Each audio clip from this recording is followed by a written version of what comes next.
एक बार पुनः स्वागत है आप सभी बच्चों का आपके अपने YouTube चैनल फिजिक्स बाय पाली भारद्वाज में। एग्ज़ाम का दिन काफ़ी नज़दीक आ गया है और जितना एग्ज़ाम का दिन नज़दीक आ रहा होगा हम समझ सकते हैं आप सभी बच्चों के लिए वो एक टेंशन वाली दिन हो सकती है। लेकिन चिंता करने की बात नहीं, जो पढ़ने लिखने वाले बच्चे होते हैं बहुत एक्साइटेड होते हैं एग्ज़ाम को लेके। तो एकदम बिल्कुल आप अच्छे से रहें, मन से पढ़ाई करें, कहीं से कोई दिक्कत होने वाली नहीं है।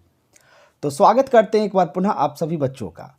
पिछले सीरीज़ की बात किया जाए तो हमने 2015 और 2016 का जो है प्रीवियस पेपर जो एग्ज़ाम में पूछा गया था उसका उत्तर लेके आए थे और कुछ प्रश्न भी पूछे थे जिसका जवाब काफ़ी सारे बच्चों ने दिया है।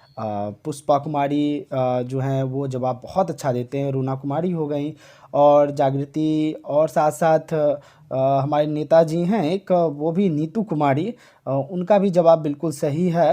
नवीन कुमार आपका भी जवाब बिल्कुल सही था। तो बहुत सारे ऐसे बच्चे हैं जो प्रश्न का उत्तर दे रहे हैं। मिस्टर श्रेय वर्मा का भी जवाब आया था, उनका भी अच्छा जवाब था। बहुत सारे बच्चे हैं जो जवाब दे रहे हैं। एग्ज़ाम का जो है अब देखते हुए हम 2017 और 2017 और 2018 का आज का जो सीरीज़ है ये काफ़ी इम्पोर्टेंट सीरीज़ है। पिछला वीडियो आप लोग देख लीजिएगा। हम बार बार रिपीट कर रहे हैं कि जितने भी हमने ऑब्जेक्टिव प्रश्न बतलाया है आप इतना कंप्लीट कर लेंगे। 5-6 वीडियो है, अगर आप सब वीडियो को देख लेते हैं जो क्लास 12th का है तो आपका अच्छा नंबर आने की पूरी संभावना है। इसलिए ज़्यादा फिक्र करने की आवश्यकता नहीं है। तो चलते हैं 2017 प्रश्न नंबर 1 की ओर। 2017 का जो पहला प्रश्न है वो कह रहा है किसी आवेशित खोखले गोलाकार चालक के भीतर विद्युतीय तीव्रता का मान होता है। ये प्रश्न हमने बतलाया था कि किसी आवेशित खोखले गोलाकार चालक के भीतर विद्युतीय तीव्रता का जो मान होता है ना वो शून्य होता है। ऐसा हमने दिखलाया भी था और समझाया भी था। तो देखते हैं ऑप्शन क्या क्या है। ऑप्शन में एप्सिलॉन नॉट सिग्मा है, सिग्मा बट्टा एप्सिलॉन नॉट है, शून्य ऑप्शन है। तो हम जाएंगे ऑप्शन सी के साथ। क्वेश्चन नंबर 1 का जो सही उत्तर है वो हो जाएगा सी।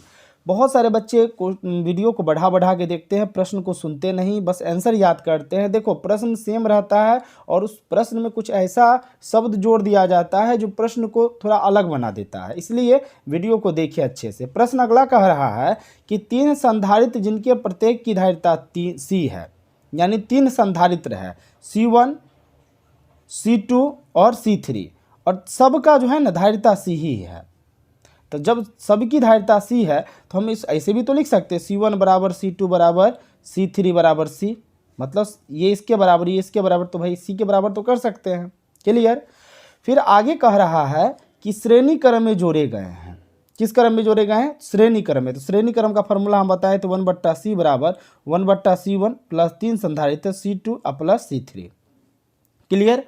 तो 1/CS यहाँ लिख देते हैं। तो CS बराबर इसका वैल्यू कितना है? तो C है तो 1/C कर देते हैं। इसका क्या है? तो C है तो 1/C कर, इसका क्या है? तो C 1/C कर देते हैं। मेरी बात समझ रहे हैं ना। अब क्या करते हैं, जब 1/C सफिक्स में सीरीज कैपेसिटर सब 1/C प्लस 1/C प्लस सबका अगर हम लॉसो लेते हैं तो C होगा। ठीक है। अब 1/C है प्लस 1/C है प्लस 1/C, ये तीनों का लेंगे तो C ही ना होगा। अब एक बार C से भाग देंगे तो 1 हो जाएगा, फिर C से भाग देंगे तो 1 हो जाएगा, फिर C से यानी C कट जाएगा तो 1 हो जाएगा। तो 1 + 1 + 1 यानी 3/C। तो 1/C S बराबर 3/C, तो ये पलट जाएगा तो ये भी पलट जाएगा। कहने का मतलब ध्यान देंगे CS बराबर हो जाएगा 3/C न था, तो C बट्टा कितना हो जाएगा? 3 हो जाएगा। क्लियर। तो देखते ऑप्शन कहीं है, ए तो नहीं होगा, 3/C है, लेकिन यहाँ C/3 है, नहीं होगा। यस, ऑप्शन सी जो है ना ये बिल्कुल सही है क्वेश्चन नंबर 2 का। देखो ये प्रश्न 2 नंबर में भी पूछ देगा, ऑब्जेक्टिव में तो खैर दिया है लेकिन 2 नंबर में पूछ देगा तो आप अच्छे से आप बना सकते हो। अगला प्रश्न की ओर चलते हैं। प्रश्न नंबर 3 कह रहा है कि 2 सेलों को जिनके विद्युत वाहक बल क्या है? एप्सिलॉन नॉट और एप्सिलॉन 2 है तथा आंतरिक प्रतिरोध R1 और R2, यानी एप्सिलॉन 1 R1 लिख सकते हैं। एप्सिलॉन 1 R1 एगो का है और दूसरा का क्या है? एप्सिलॉन 2 और R2 है। क्लियर। फिर कहता है समानांतर क्रम में जोड़ा गया है। अब देखिए चित्र आपको बतलाए थे इसका, याद कीजिए इंटरनल रेसिस्टेंस निकालने के लिए। तो इसका समतुल्य विद्युत वाहक बल क्या होगा, तो इसको आप जोड़ देंगे और बोले थे ना R1 और प्लस R2 सॉल्व करने के बाद इतना आया था। ये तो फार्मूला रटा रटाया है। तो देखिए तो ऐसा ऑप्शन कहीं है हम जो लिखे हैं ऐसा ऑप्शन ए क्या कह रहा है, epsilon R1 plus R2 epsilon 1 यहाँ तो एप्सिलॉन 1 R1 है प्लस एप्सिलॉन 2 R1 है।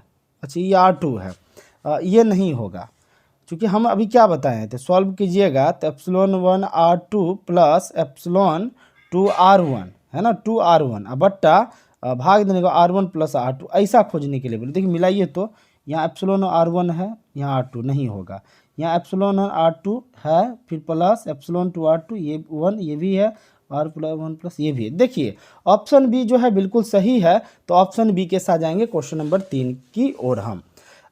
इसमें ज़्यादा क्या समझाएं, हम बतलाए हुए हैं, बस याद रखिएगा आंसर। अब उतना वक्त नहीं है कि आप लोग को हम ज़्यादा कुछ बतलाएं, ज़्यादा समझाएं, वीडियो का लेंथ बड़ा होने का संभावना रहती है। कहता है एक प्रश्न और है कि एक लोह चुंबकीय पदार्थ की चुंबकशीलता म्यू है।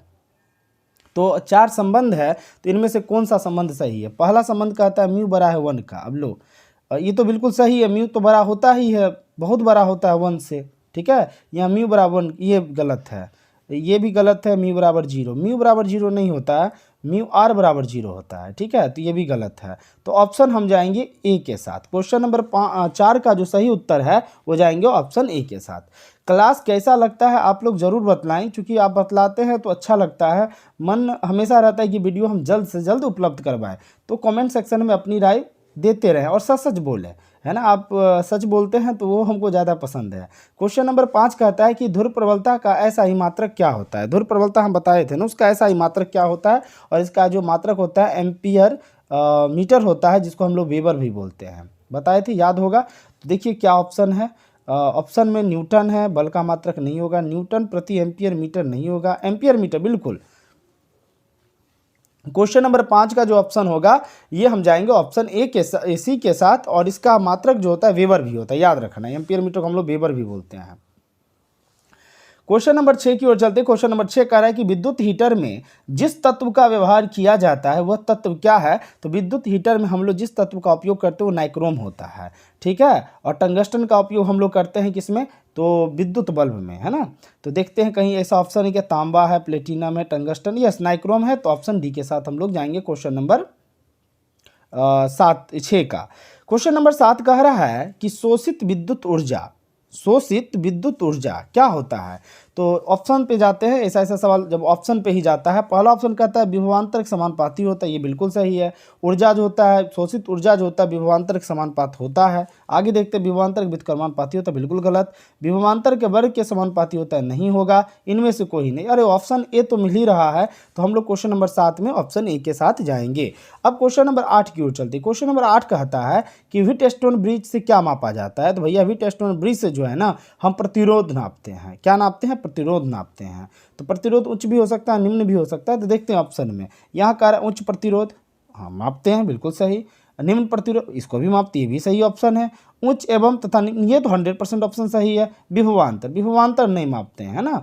तो ऑप्शन ये गलत है। तो किसके साथ जाएंगे हम लोग, देखो सी में ना ए और बी दोनों के बारे में कह रहा है, तो ऑप्शन सी के साथ हम लोग जाएंगे। अब चलते हैं क्वेश्चन नंबर 9 की ओर। क्वेश्चन नंबर 9 कहता है एक विद्युत धारा का समीकरण I बराबर 0. देखो ये प्रश्न 2017 वाला ना रिपीट 16 वाला रिपीट हो गया, जिसका आंसर हम लोग लाए थे वो याद है, ओमेगा बराबर बताए थे 2 क्या बताए थे पाई एफ, और ये बराबर होता है 100 पाई टी के बराबर। फिर पाई से पाई कट गया तो एफ बराबर इधर उधर चल जाएगा, तो 100/2, फिर कट के 50 आ गया, ऐसा बतलाए थे ना। देखते ऑप्शन क्या है, 50 ओम में पाई और 50, तो 50 के साथ हम लोग जाएंगे। वैसे एक बार सॉल्व कर लीजिएगा, हो सकता है वो प्रश्न हम ध्यान है कि हम सॉल्व करके बतलाए थे। तो ऑप्शन बी हमारी तरफ से यही रहेगा। अगला प्रश्न ये भी पूछा हुआ प्रश्न है, कहता है प्रतिघात का मात्रक क्या है। तो प्रतिघात का जो मात्रक होता है ओम होता है, बतलाए थे 3 बार, तीसरा बार हो गया, तो ओम के साथ हम लोग जाएंगे। एक चीज़ आप देख रहे होंगे कि जो प्रीवियस पेपर है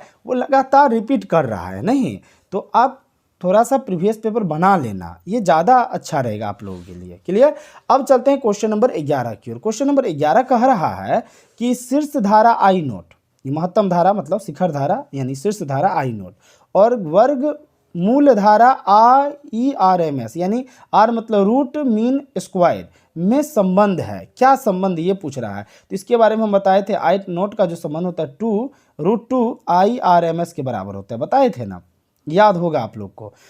तो इसका देखते हैं कहीं ऑप्शन इस तरह से है क्या। ऑप्शन ए क्या कह रहा है, ये बिल्कुल सही है। ऑप्शन ए के साथ हम लोग जाएंगे क्वेश्चन नंबर 11 का। वीडियो अच्छा लगे तो शेयर कर दीजिएगा, है ना, और लाइक भी करते रहिएगा। अगला प्रश्न कह रहा है एक निकट दृष्टि दोष से व्यक्ति क्या है, ग्रसित है, यानी उसको बीमारी हो गया है और स्पष्ट देखने के लिए उसको वो चश्मा की आवश्यकता है। तो आप कौन सा चश्मा उनको पहनाइएगा, किस लेंस का। तो निकट दृष्टि के लिए हम लोग अवतल का उपयोग करते हैं। तो अवतल कहीं है, उत्तल है, तो ये तो दूर के लिए हो गया। बेलनाकार तो आपका होगा अबिंदुकता के लिए, याद रखना, सब याद रखना, ये अबिंदुकता, बेलनाकार अबिंदुकता के लिए होता है। अबिंदुकता में क्या होता है, व्यक्ति एक साथ दो रेखा को नहीं देखेगा, ऊर्ध्व को देखेगा तो क्षैतिज को नहीं, और क्षैतिज को देखेगा तो ऊर्ध्व को नहीं, है ना। और उत्तल लेंस का उपयोग हम लोग तब करते हैं जब व्यक्ति को दूर की वस्तु क्या होता है, दिखाई देता है, और नज़दीक की वस्तु नहीं दिखाई देता है। निकट दृष्टि दोष में क्या होता है, निकट की दिखता है, दूर का नहीं। तो हमको दूर को देखने के लिए अवतल की उपयोग करेंगे। तो क्वेश्चन नंबर 12 का जो सही उत्तर होगा, हम जाएंगे ऑप्शन बी के साथ। अगला प्रश्न कह रहा है कि कांच से हवा में प्रवेश करते समय प्रकाश का क्रांति कोण सबसे कम होता है। क्लियर, सबसे कम होता है किसके लिए, तो देखिए लाल रंग के लिए होता है, पीला है, हरा है, बैगनी है। देखो बैगनी रंग के लिए हमने बतलाया भी था, कई बार बताया, कई बार समझाया था, बैगनी रंग के लिए सबसे कम होता है। तो ऑप्शन डी के साथ हम लोग जाएंगे क्वेश्चन नंबर 13 का। अगला 14 नंबर क्वेश्चन कह रहा है कि एक पतले प्रिज्म जिसका अपवर्तनांक म्यू है का न्यूनतम विचलन कौन होगा। तो म्यू -1 × A बताए थे, याद है, डेल्टा एम बराबर।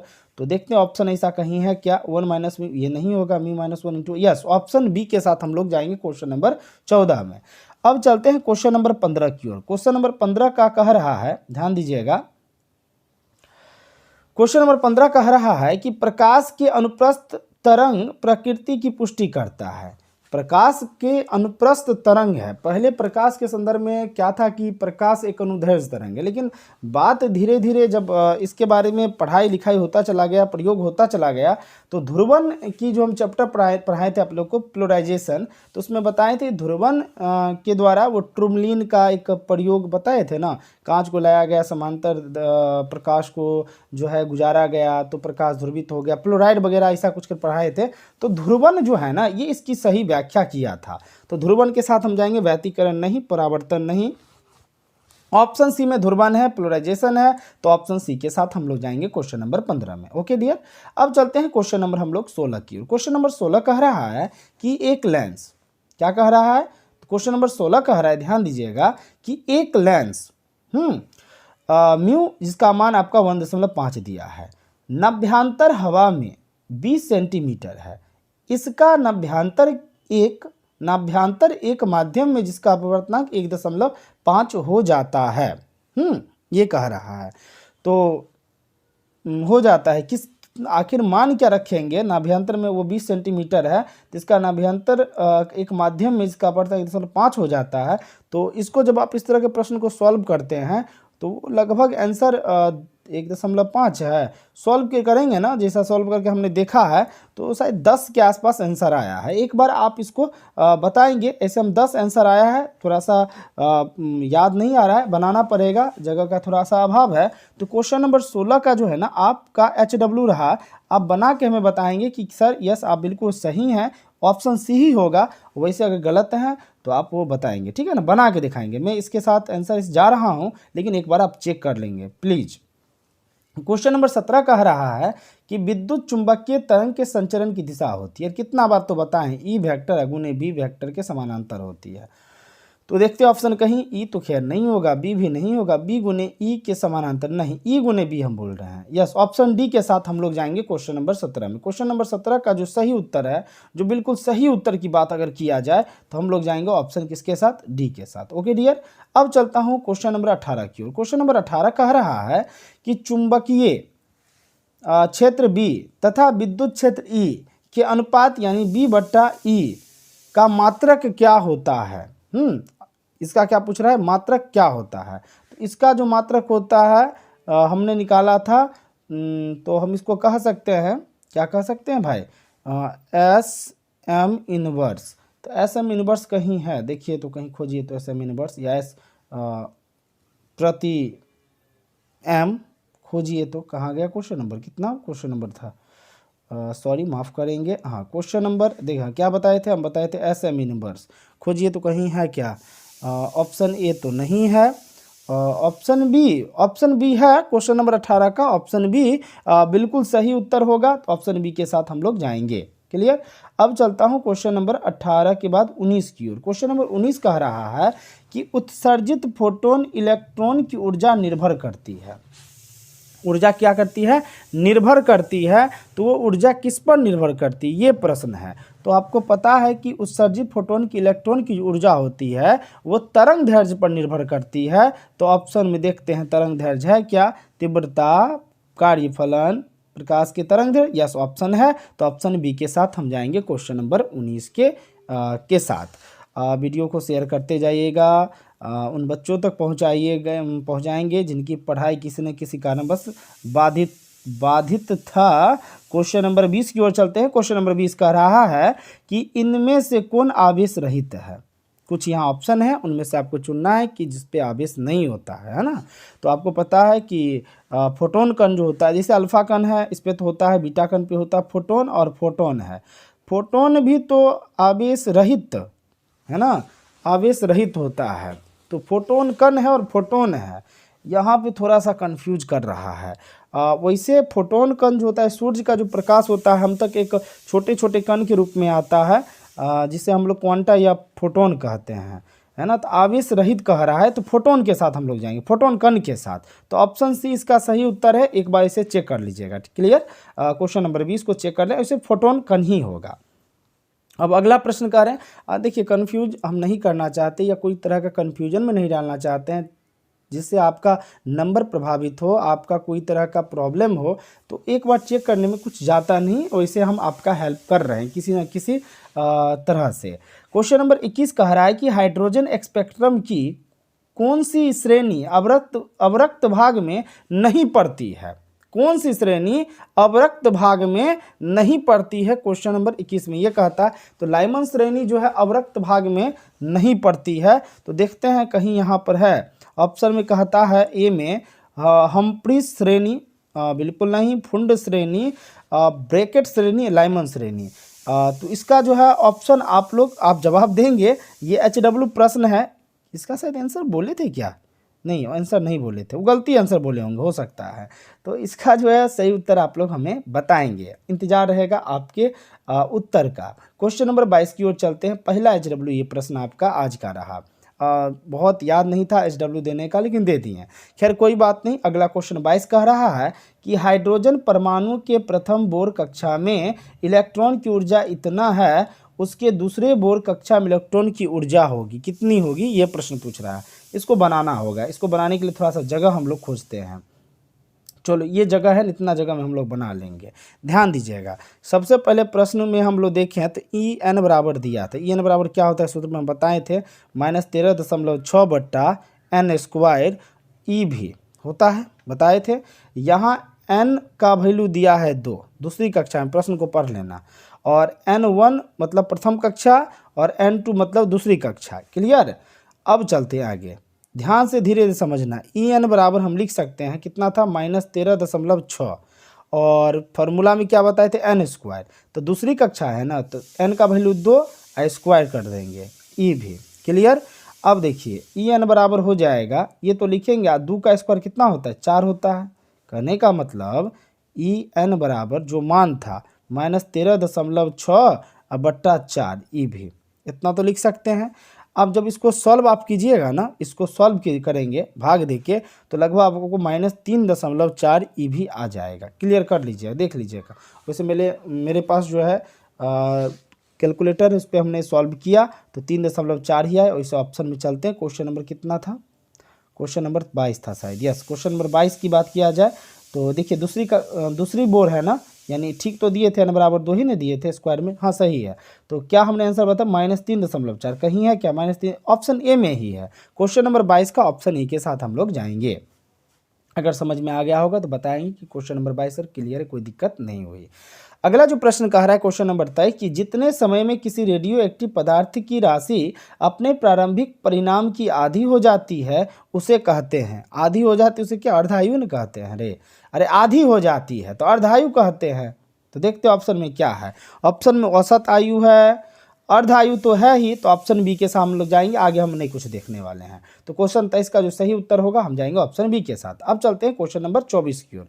क्वेश्चन नंबर 24 कह रहा है प्रश्न में कि बीटा किरणें विक्षेपित होती है। ज़्यादा आप समझाने, और हमको आपको बार बार बताया है कि बीटा जो किरणें होते हैं वो इलेक्ट्रॉन की तरह कार्य करते हैं, उसकी चाल प्रकाश की चाल के बराबर होती है नहीं, और ये विद्युत और चुंबक के दोनों क्षेत्रों में विक्षेपित होती है।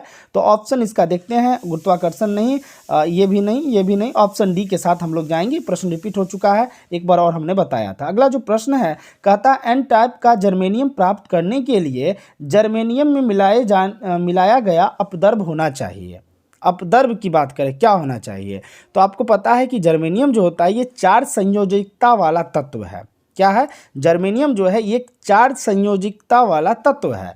तो हम देखते हैं ऑप्शन में क्या है जर्मेनियम प्राप्त करने के लिए ना, तो 4 कहीं है, त्रिसंयोजकता नहीं, पंच, यस 4 के साथ ही है। तो ऑप्शन बी के साथ हम लोग जाएंगे, जैसा कि हमने अभी बताया। तो ऑप्शन बी बिल्कुल 100% राइट आंसर है।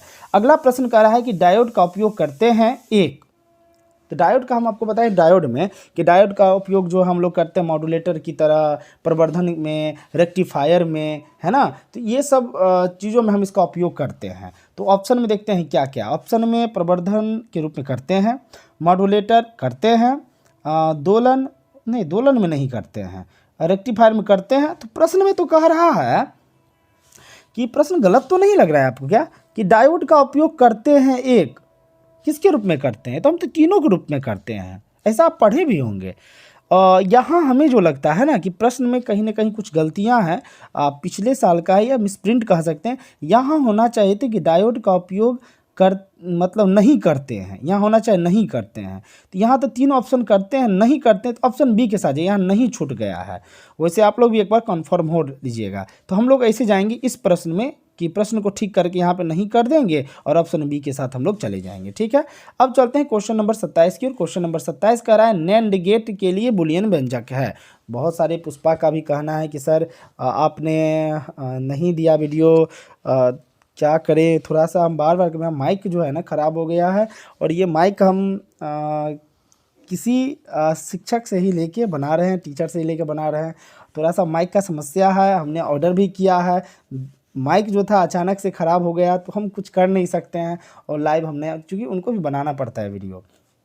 तो जैसे ही माइक आ जाती है, अब एग्ज़ाम का भी तो ज़्यादा समय बचा नहीं है। अच्छा ठीक है, कल प्रयास करते हैं आपके लिए ये चैप्टर लाने का, पूरी प्रयास रहेंगे, करेंगे भी। तो क्वेश्चन नंबर 27 देखते हैं, माफ़ कीजिएगा, हम निश्चित तौर पे लाएंगे। थोड़ा सा मेरा भी मन कर रहा है, चलो भाई बता देते हैं। इसे प्रश्न के अनुसार चलते हैं। तो नैंड गेट का जो होता है, याद रखिए बुलियन व्यंजक A.B रेकनिंग वो बराबर Y होता है। तो देखते हैं ऐसा कहीं ऑप्शन है क्या, ऑप्शन ए में ही ऐसा है, तो ऑप्शन ए के साथ जाएंगे क्वेश्चन नंबर 27 का। अब चलते हैं आखिरी प्रश्न 2017 का। आप लोग वीडियो को देखते रहें बढ़िया से, समय ज़्यादा हो गया है, लेंथ बड़ा हो गया, दिक्कत की बात नहीं है, वीडियो देखते रहिए, एग्जाम का समय बहुत नज़दीक है। कहता है पृथ्वी के किसी स्थान पर एक टीवी प्रेषण टावर की ऊंचाई 245 मीटर है। जितनी अधिकतम दूरी तक इस टावर का प्रसारण पहुंचेगा वह होगा। तो सबसे पहले यहाँ पे जो हम करते हैं, अब आपको जो बताए थे कि पृथ्वी की जो त्रिज्या होती है वो कितना होता है, फर्स्ट ईयर बताए थे 6400 किलोमीटर होता है, याद रखिए, ये भी पूछ देगा। और यहाँ ऊंचाई दिया, एच का मान दिया, कितना दिया है, तो 245 दिया है। और किस में दिया, मीटर में, अभी तो किलोमीटर में, तो किलोमीटर में एक्सचेंज कर लीजिए। तो किलोमीटर में एक्सचेंज करें, 10⁻³ से गुना कर देंगे तो ये हो जाएगा आपका किलोमीटर। तो ये भी किलोमीटर, ये भी किलोमीटर, दोनों चीज़। अब दूरी पूछ रहा है, तो d बराबर हम जानते हैं √अंडर होता है 2HR होता है। अब 2 है, h का वैल्यू डाल दीजिएगा, r का वैल्यू डाल दीजिएगा, और जब डालिएगा ना, जब इसको सॉल्व कीजिएगा, जब इस 245 और कितना था 6400 है ना, और गुना 10⁻3, जब ये सबको सॉल्व कीजिएगा तो लगभग 5600 के आसपास आएगा, 56,000 के आसपास मीटर में। तो इसको किलोमीटर में एक्सचेंज करेंगे तो क्या हो जाएगा, 56 किलोमीटर हो जाएगा, ठीक है। तो ऑप्शन में देखते हैं ऐसा कुछ है क्या। यहाँ पे 245 तो होगा ही नहीं, 245 भी किलोमीटर मीटर खैर होगा। अब देखो किलोमीटर मीटर में आप मत फंसना, 56 है ना, तो 56 के साथ हम लोग जाएंगे। ठीक है, तो ये उम्मीद करते हैं ये 2017 का जो सीरीज है आपके समझ में आ गया होगा।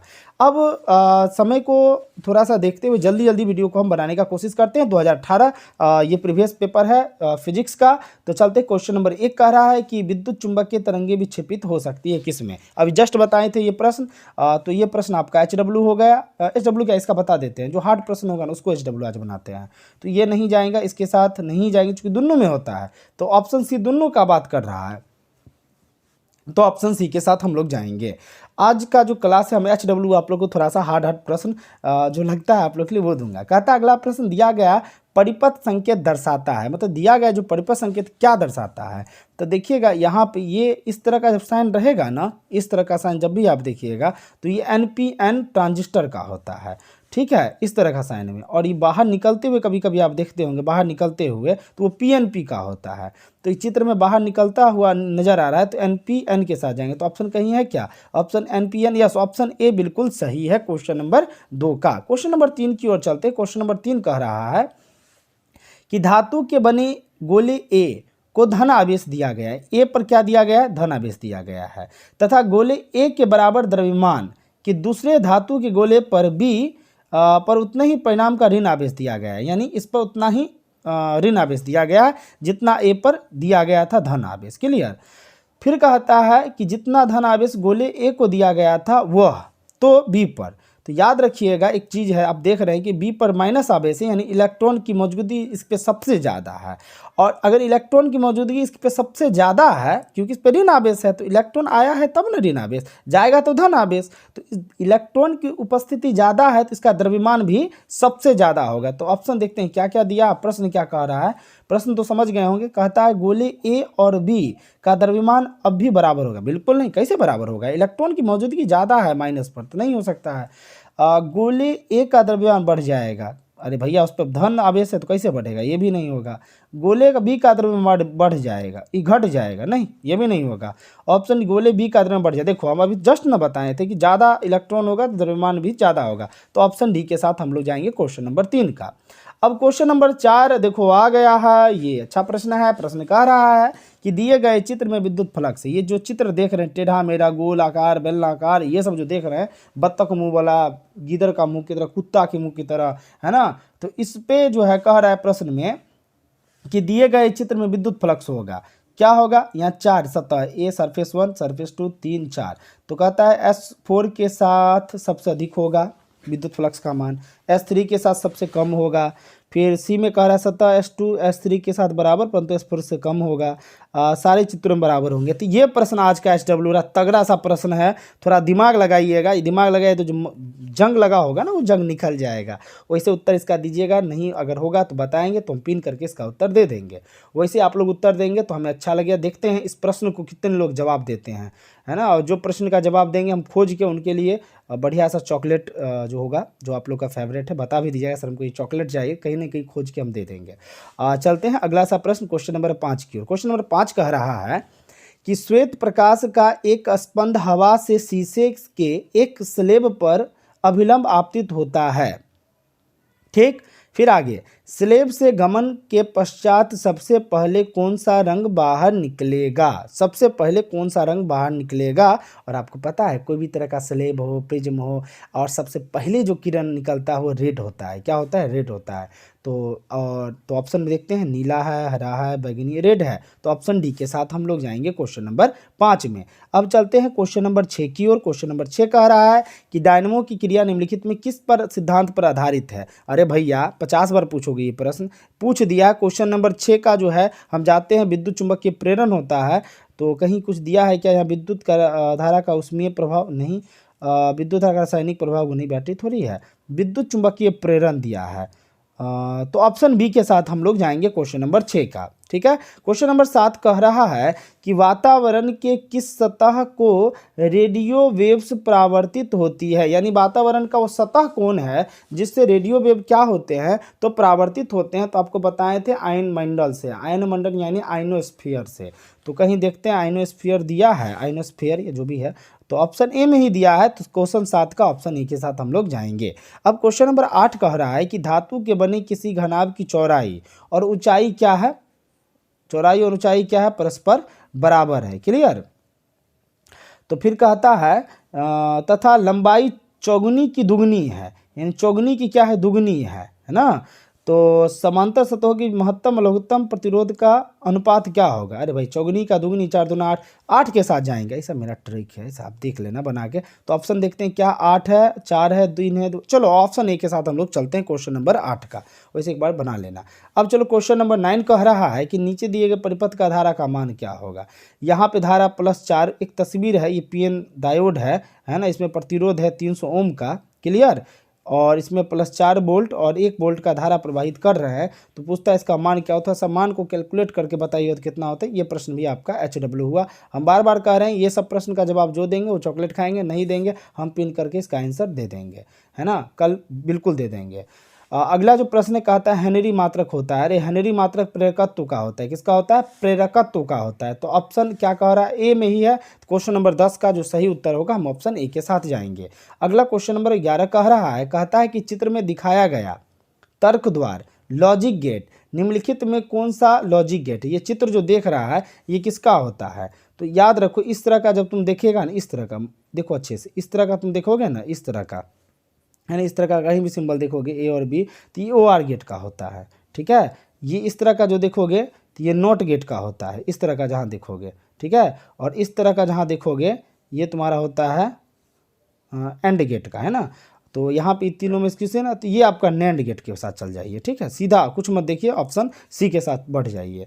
अब चलते हैं क्वेश्चन नंबर 12 की ओर। हम ये वीडियो लेके आ रहे हैं, कल देख रहे हैं, पूरी कोशिश रहेगी। कहता है जब कोई आवेशित कण एक ऐसे क्षेत्र में गति करता है जहां चुंबकीय क्षेत्र विद्यमान हो तब, है ना, तब क्या, तो कण के वेग परिणाम बदल जाएगा, ऐसा थोड़ी होता है, नहीं।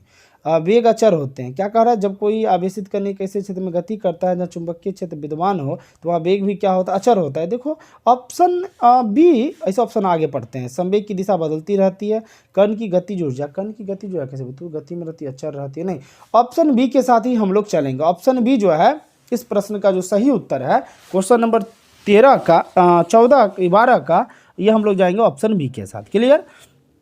अगला जो प्रश्न कह रहा है 13 नंबर कि μ0 ε0 पे पावर -1/2 का मान होता है। अभी भैया इसको सॉल्व कीजिए और आपको पता है कि इसका जो मान होता है μ0 का क्या होता है, 4π × 10⁻⁷ होता है। क्लियर।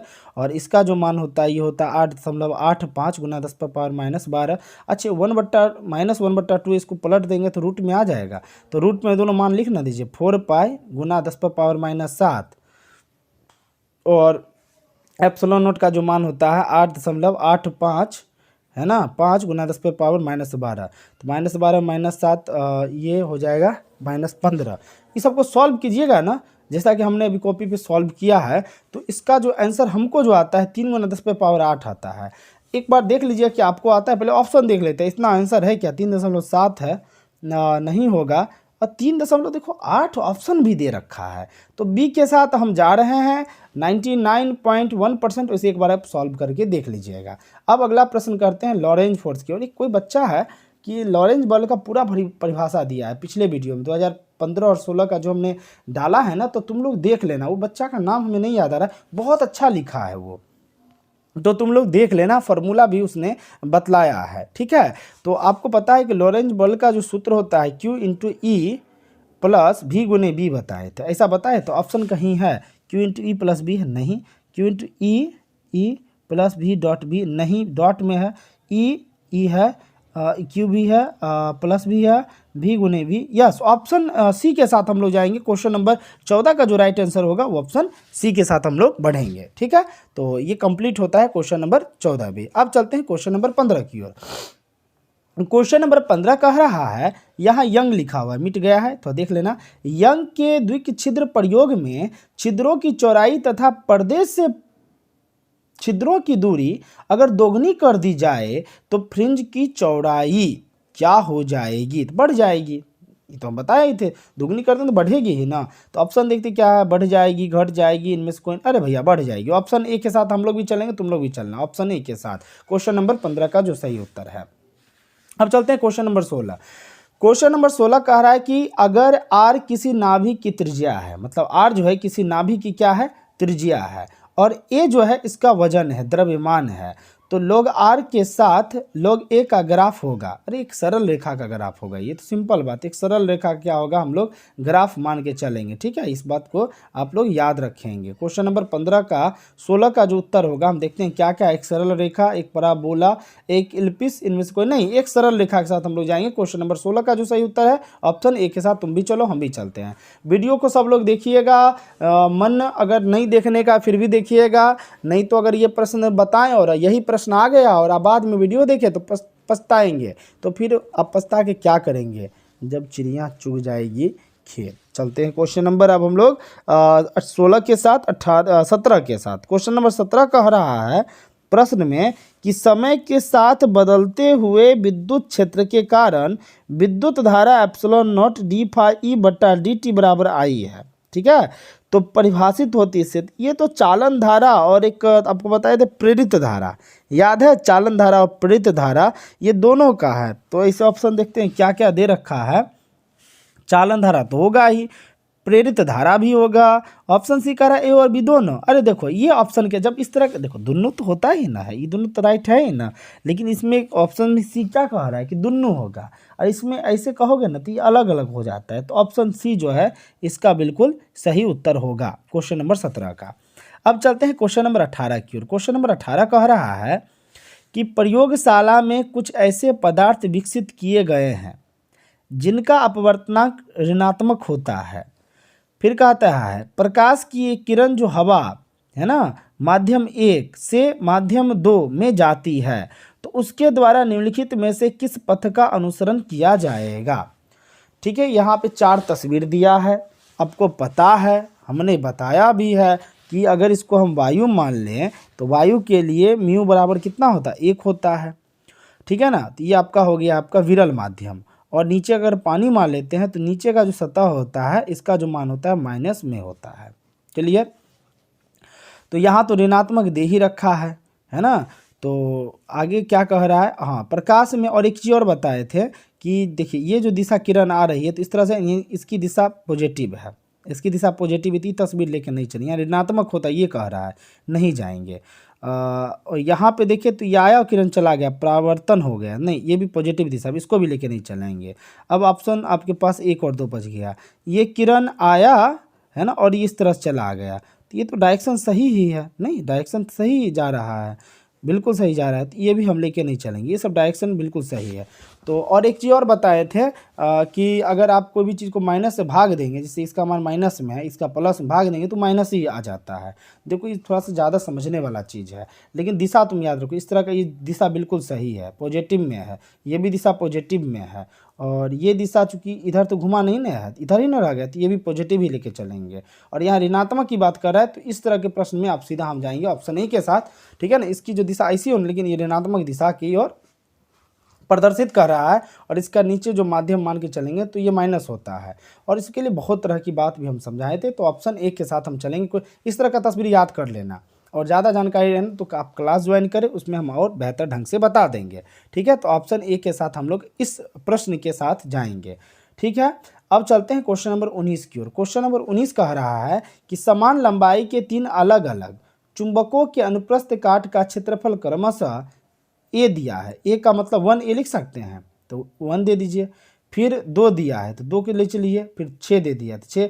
तो चुंबकीय आघूर्ण का अनुपात क्या, अनुपात पूछ रहा है, तो सिंपल तो है 1 अनुपात, यानी कुछ नहीं तो 1 मान लीजिए, 1 अनुपात 2 ए यानी 2 लीजिए, और 6 यानी 1 2 6। देखिए ऑप्शन में कहीं है, ऑप्शन में 6 2 1 है, ये सही देखते हैं, 1 2 6 है, 2 6 1 1 1 नहीं, ऑप्शन बी के साथ चलते हैं। क्वेश्चन नंबर 19 का जो है राइट आंसर जो है हम लोग चलेंगे क्वेश्चन नंबर 19 का जो सही उत्तर है बिल्कुल सही, वो ऑप्शन बी के साथ हम लोग जाएंगे। अब चलते हैं क्वेश्चन नंबर किसके साथ, निकेल। निकेल क्या है, निकेल एक लोह चुंबकीय पदार्थ है, तो इसका जो उत्तर है बी होगा, और इसका उत्तर देखते हैं, ये नहीं होगा, नहीं प्रति लो, यानी सी के साथ जाएंगे। तो क्वेश्चन नंबर 19 का ऑप्शन बी और क्वेश्चन नंबर 20 का ऑप्शन सी। क्लियर।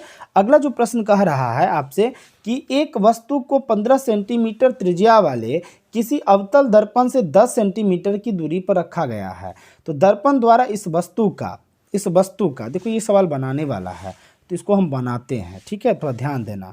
सबसे पहले किसका मान दिया है, ये वस्तु का त्रिज्या दिया है, यानी आर का मान दे दिया, यही लिख दें आर बराबर इतना। क्लियर।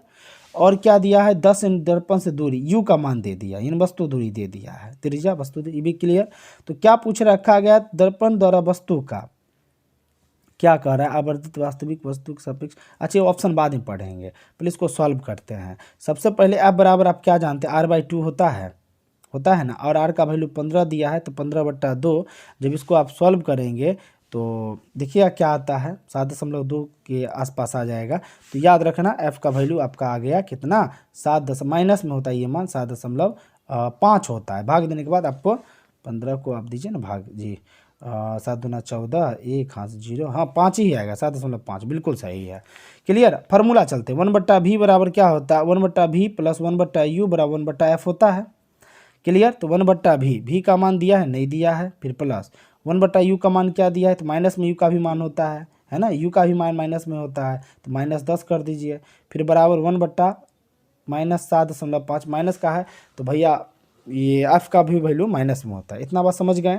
ये 1/v प्लस 1/-10 प्लस बराबर 1/-7.5, इतना बात क्लियर। अब आगे चलते हैं, तो 1/v बराबर हम लिख सकते हैं 1/-7.5 था, और इधर जो था, इधर माइनस में ना 1/10 था, उधर इधर आएगा तो प्लस में हो जाएगा 1/10। ये क्लियर। अब दोनों का लॉसो निकालिए, तो 7.5 और 10 का लॉसो 30 हो जाएगा, देख लेना। अब इससे एक बार भाग देंगे, 7.5 को अगर हम 30 में भाग देंगे तो -4×7=28, यस -4 हो जाएगा, फिर प्लस 10 × 30, यानी कहने का मतलब -4 प्लस 3/30, तो बराबर हो जाएगा -4 माइनस में 3 दे देंगे तो -1/30, तो पलट जाएगा 1/, ये कितना था भी ना, तो ये पलटेगा तो भी पलटेगा, तो भी बराबर हो जाएगा -30 सेंटीमीटर। देखो मान -30 सेंटीमीटर आया है। अब थोड़ा ऑप्शन देखते हैं, ऑप्शन में है क्या क्या चीज़। ऑप्शन में कहता है आवर्धित वास्तविक वस्तु के सापेक्ष उल्टा प्रतिबिंब, नहीं बिंदु प्रतिबिंब बनेगा, वस्तु के सापेक्ष उल्टा छोटा प्रतिबिंब बनेगा, कितना छोटा ये तो नहीं क्लियर कहा है। डी में कहा है दर्पण से 30 सेंटीमीटर दूरी पर बनेगा, तो देखो 30 आंसर अभी निकाले थे ना माइनस में, तो ऑप्शन जो है ना डी बिल्कुल सही होगा। क्वेश्चन नंबर 21 का ऑप्शन डी बिल्कुल सही उत्तर होगा, ठीक है। अब चलते हैं क्वेश्चन नंबर 22 की ओर। क्वेश्चन नंबर 22 कह क्या रहा है, क्वेश्चन नंबर 22 कह रहा है कि निम्नलिखित में कौन सा कथन सही है। यहाँ पे कुछ कथन दिया है और उस कथन में आपको बताना है कि कौन सा कथन बिल्कुल सही आपको यहाँ पे बता रहा है। तो 22 का जो देखते हैं प्रश्न क्या कह रहा है, कहता है वेव फ्रंट तरंगार्क समान कला में कंपित होने वाला बिंदुओं का लोकस लिख दिया, फोकस होना चाहिए, बिल्कुल सही है। कि माध्यम में स्थित वह सतह जिस पर स्थित सभी कण कंपन की समान कला में होते तरंगार्क होते हैं, ये सही कह रहा है कथन। दूसरा कह रहा है तरंग ढेर समान कला में कंपित हो रहे हैं, दो लगातार कणों के बीच की दूरी, बिल्कुल सही है। अगला दो स्रोतों को कोहेरेंट होने के लिए उनकी आवृत्तियां सब, बिल्कुल सही है, ये भी सही है। और ऑप्शन डी क्या कह रहा है, ऊपर के सारे कथन सही। देखो ऑप्शन तीनों तो सही है ना, तो क्वेश्चन नंबर 22 का ऑप्शन डी के साथ हम लोग जाएंगे।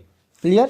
अब इसी तरह का एक प्रश्न और दिया है, इसका उत्तर आप देंगे, जैसे हम पढ़ के दिए हैं ना, तो कैसे पढ़ें, कॉन्सेप्ट क्लियर होना चाहिए, हर चीज़ को हमने बतलाया, जैसे तरंगार का डिफिनीशन बताया, दो कला तरंग संबंध प्रकाश के लिए बताया। तो ये प्रश्न क्या कह रहा है, पढ़ लीजिएगा और इसका जवाब आप बताइए। कहता है निम्नलिखित में कौन सा कथन सही है, तो ये ऑप्शन 4 दिया है, पढ़ के है ना, अच्छे से पढ़ने में 2 मिनट तो लगेगा ना, तो टाइम तो आपकी किल होगी। तो ये क्वेश्चन नंबर जो हम दे रहे हैं, ये तीसरा या चौथा होगा, ये HW कर लीजिए और इसका जवाब आप लोग दीजिएगा। अगला जो प्रश्न है जल्दी करते हैं, कहता है पी टाइप अर्धचालक बनाने के लिए जर्मेनियम को डोप किया जाता है किसके साथ। यानी पी टाइप अर्धचालक जब आप बनाएंगे तो जर्मेनियम को किसके साथ ड्रॉप करेंगे, तो आपको पता है जर्मेनियम को हम लोग एल्यूमिनियम के साथ ड्रॉप करते हैं। तो कई ऑप्शन है क्या, गैलियम नहीं, बोरॉन नहीं, एल्युमिनियम दिया है तो ऑप्शन सी के साथ जाएंगे क्वेश्चन नंबर 24 का। क्वेश्चन नंबर 25 कह रहा है स्काई वेव संचरण आधारित होता है। स्काई वेव जो होता है वो संचरण किस पे आधारित होता है, ये प्रश्न कह रहा है। और स्काई वेव जो होता है जस्ट बताए थोड़ा देर पहले कि आयनोस्फीयर से परावर्तन पर होता है। तो कहीं है ऑप्शन क्या, यहाँ आयनोस्फीयर के परावर्तन है, अवशोषण है, संचरण है, अरे परावर्तन तो दिया ही हुआ है। तो ऑप्शन ए के साथ हम लोग जाएंगे क्वेश्चन नंबर 25 का सही उत्तर ऑप्शन ए के साथ हम लोग जाएंगे। अब चलते हैं क्वेश्चन नंबर 26 की ओर। क्वेश्चन नंबर 26 कह रहा है, लो भैया द्विआधारी डेसिमल संख्या पर है, कहता है द्विआधारी अंक 10101 का दशमलव पद्धति में मान क्या होगा। तो दशमलव इसको हम जब सॉल्व करते हैं तो इस सब का आधार कितना है, 1 का आधार 2 है। इस तरह देखो 0 और 1 ये द्विआधारी संख्या है, और 0 से लेके 0 1 2 3 याद रखना, यानी 0 से लेके 9 तक का जो संख्या है ये दशमिक हुआ। कहो कैसे, तो एक तो तुम्हारा 0 हुआ एक संख्या, और 1 से लेके 9 के बीच में कितना संख्या होता है टोटल 1, और 9 को लेके बीच में 7 को संख्या, तो 7 इधर 9 यानी टोटल 9 संख्या, एक जो दशमिक 0 लगा दिया दशमिक होगा ना, तो ये दशमिक हो गया। तो दशमिक संख्या में जितना भी सबका आधार 10 होता है, लेकिन द्विआधारी में 2 होता है। तो इसका जो है सही उत्तर, इसका सॉल्व करेंगे तो 1 इसका आधार 2 तो 2 लिख दीजिए, फिर प्लस इस देखिए तो कितना हो गया, कितना संख्या 1 2 3 4 यानी पावर 4 कर दीजिए, फिर 0, फिर इस 0 का भी आधार 2 तो 4 के बाद 3 होगा। इस तरह को सॉल्व करते जाइएगा। तो हमने जो सॉल्व किया, हमने जो इसका जो सही उत्तर पाया वो 21 पाया। तो आप लोग देखते हैं क्या आता है, इस ऑप्शन में देखते हैं 31 है, नहीं 21 तो है, आप लोग भी सॉल्व कर लेना और देखना 21 है कि अगर हो सकता है गलती हो तो बताएंगे, और नहीं है तो कोई खैर बात ही जुदा है। तो 26 का जो सही उत्तर हम लोग जाएंगे ऑप्शन बी के साथ। क्वेश्चन नंबर 27 की ओर चलते हैं। क्वेश्चन नंबर 27 कह रहा है कि किसी विकिरण के क्वांटम को जिसमें एक निश्चित ऊर्जा होती है क्या कहा जाता है। प्रश्न नंबर 27 आपसे ये कह रहा है, तो उसे हम लोग क्या कहते हैं, बताए थे ना कि क्वांटम सिद्धांत के अनुसार सूर्य का प्रत्येक प्रकाश जो होता है एक छोटे छोटे पैकेट बंडल के रूप में, जैसे फोटोन कहते हैं, तो फोटोन के रूप में होता है। तो देखते ऑप्शन क्या, प्रोटोन है, नहीं फोटोन तो दिया है, तो ऑप्शन बी के साथ हम लोग जाएंगे क्वेश्चन नंबर 27 का। अब चलते हैं क्वेश्चन नंबर 28 की ओर। क्वेश्चन नंबर 28 कह रहा है एक चालक में 3.2 एम्पियर की धारा प्रवाहित हो रही है।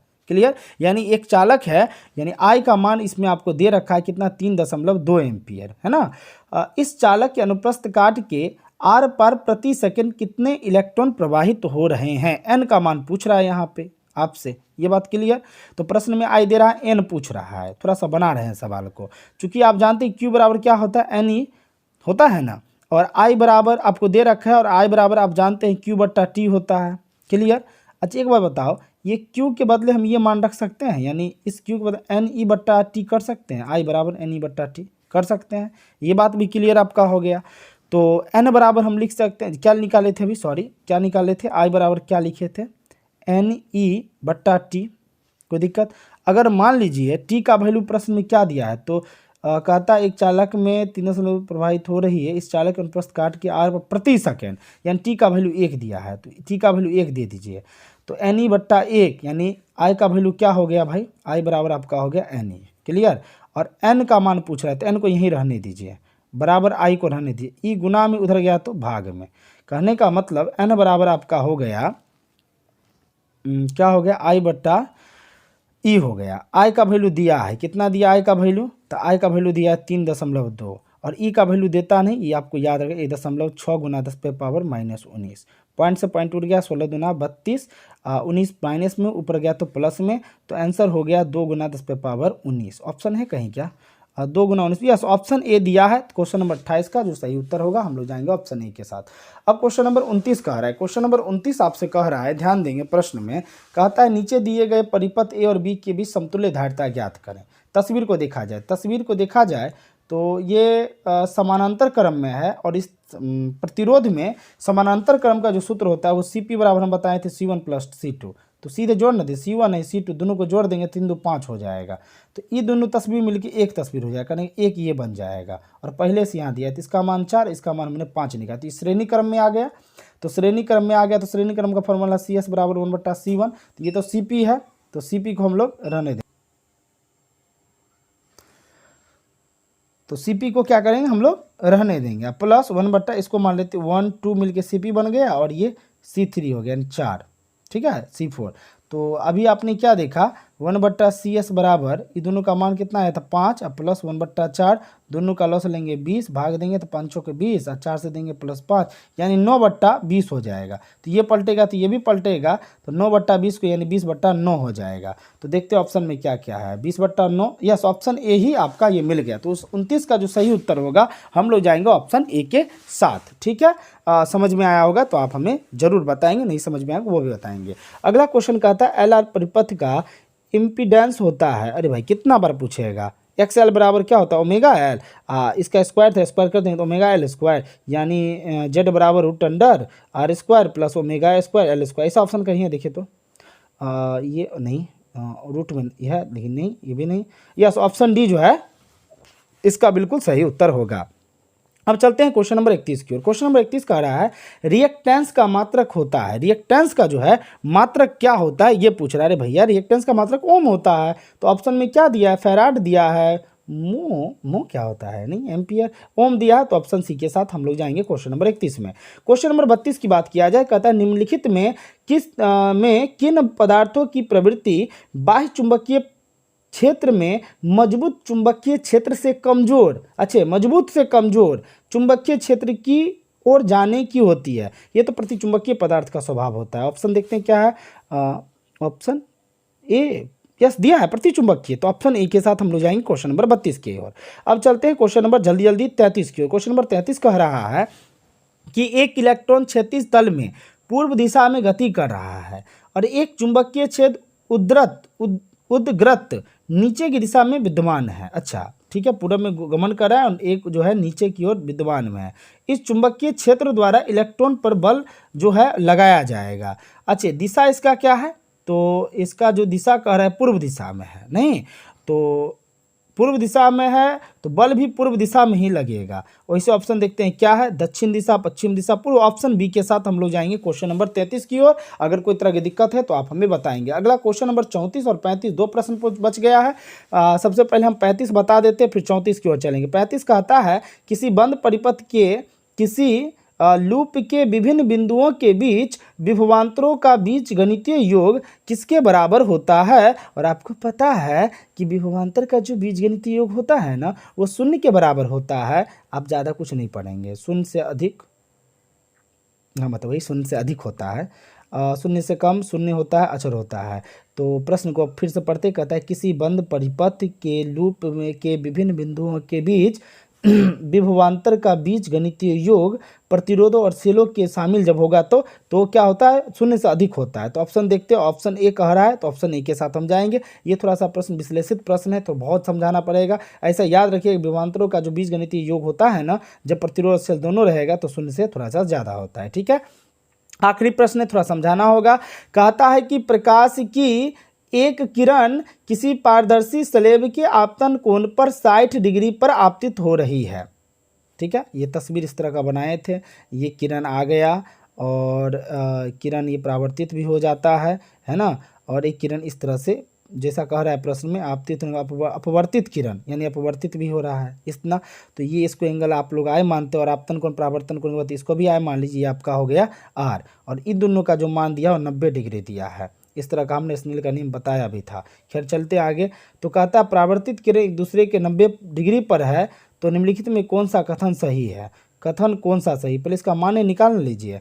एंगल आई का वैल्यू कितना दिया है, 60 डिग्री दिया है और आर का मान आप निकाल लीजिए। तो आर का मान 180 डिग्री माइनस कितना हो गया, 60 है और 90 है, तो 60 और 90 कितना होता है, 9 6 15 150 घटा दीजिए। तो 180 में से 150 घटा तो आर का मान जो है आपका निकल गया 30 डिग्री। ठीक है, अब म्यू बराबर आप क्या जानते हैं, साइन आई बट्टा साइन आर होता है, साइन आर होता है, म्यू बराबर जानते हैं। और साइन आई का वैल्यू कितना है, तो 60 डिग्री दिया है तो 60 डाल दीजिए। और इसका मान आपने आर का मान क्या निकाला है, तो आपने 30 निकाला तो 30 डाल दीजिए। इतना बात समझ गए। तो साइन 60 बट्टा साइन 30, अब 30 दूना 3 दूना 6 60, ऐसे मत कर दीजिएगा। ठीक है, साइन 60 का मान √3/2 होता है और 30 का जो मान होता है 1/2 होता है। 2 से 2 कट गया, √3/1 यानी √3। तो √3 ऑप्शन कहीं ऑप्शन ऐसा है क्या, ऑप्शन ए कह रहा है अपवर्तन को 45 डिग्री, नहीं अपवर्तन को 30 डिग्री निकाले थे, स्लेब पदार्थ का अपवर्तनांक √3, स्लेब पदार्थ देखो 30 भी है 45 भी है, तो ऑप्शन सी के साथ जाएंगे क्योंकि √3 अभी अपने आंसर निकाला था। तो इस तरह से आपका ये 2 सीरीज जो था 2015 भी कंप्लीट, 2016 भी कंप्लीट, 2017 भी आपका जो हो गया कंप्लीट, 2018 भी कंप्लीट। 2018 में कुछ इंपॉर्टेंट प्रश्न दिए हैं HW, उसके उत्तर का इंतजार रहेगा। तो आज का वीडियो हम यहीं समाप्त करते हैं, थोड़ा सा बड़ा हो गया, कोशिश करेंगे अगला जो सीरीज है ना उसको मैं जल्द छोटा सा है ना जल्दी बना के ला के डालूँ। तो आप अपना ख्याल रखेंगे, एग्जाम का प्रेशर बिल्कुल नहीं लेंगे, मस्ती में रहेंगे और कोशिश करें पुष्पा फिल्म देखते रहेंगे। आज के लिए इतना ही, तब तक के लिए धन्यवाद।